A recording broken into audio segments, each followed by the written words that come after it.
Bonjour à tous et bienvenue dans cette nouvelle vidéo où nous allons parler du droit commercial. Nous allons introduire le droit commercial. Alors, nous allons introduire notre notion du droit commercial aujourd'hui. Nous allons toucher trois points ou trois éléments qui vont nous aider à introduire cette notion du droit commercial. Alors, nous allons premièrement parler de la définition du droit commercial. Nous allons parler des sources du droit commercial. Et troisièmement, nous allons parler des thématiques, des points principaux du droit commercial. Alors, premièrement, c'est quoi la définition du droit commercial? Le droit commercial s'est défini comme étant l'ensemble de règles qui régit les actes des commerces, les commerçants et les sociétés commerciales ou des structures ou des sociétés, des entreprises. Mais dans le droit commercial, nous utiliserons le terme société commerciale. C'est la définition du droit commercial. Deuxième point, les sources du droit commercial. C'est quoi les sources du droit commercial?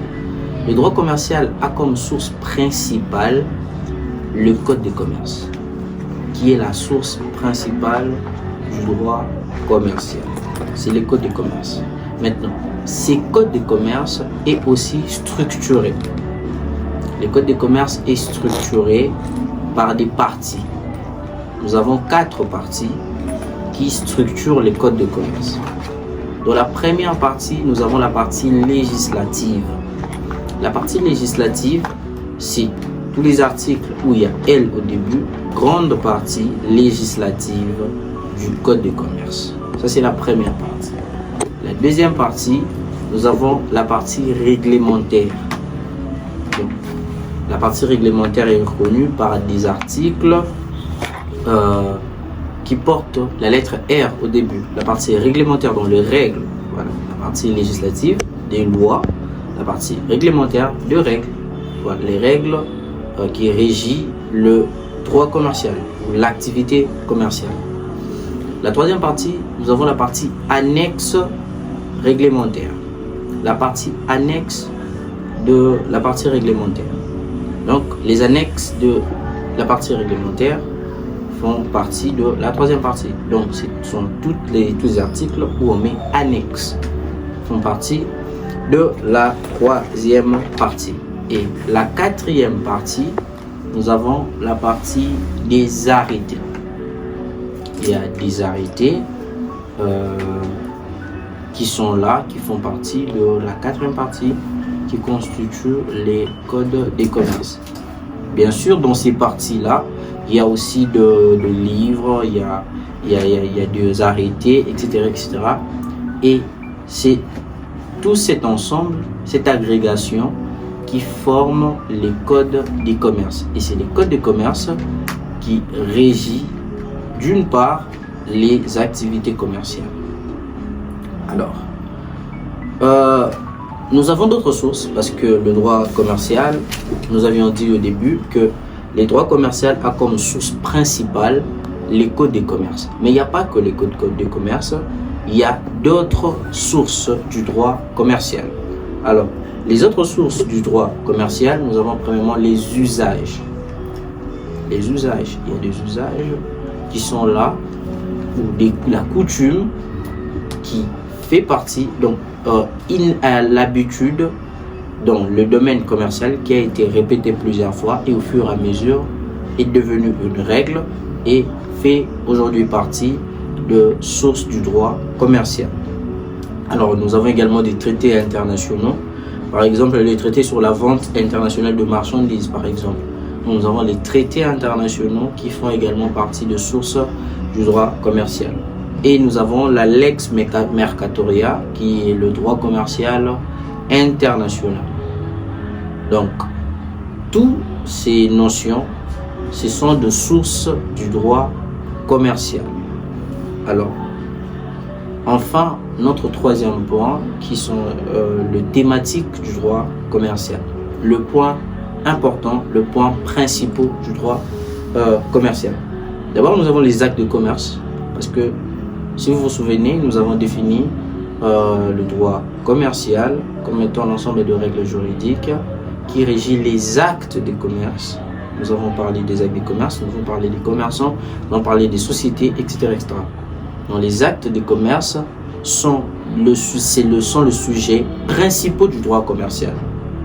Parce que dans l'acte uniforme relatif au droit commercial général, on définit les commerçants comme étant, donc nous anticipons d'ailleurs pour définir le commerçant, nous avons dit, dans ce texte, le commerçant est défini comme étant une personne physique ou morale qui fait de l'accomplissement des actes de commerce sa profession habituelle.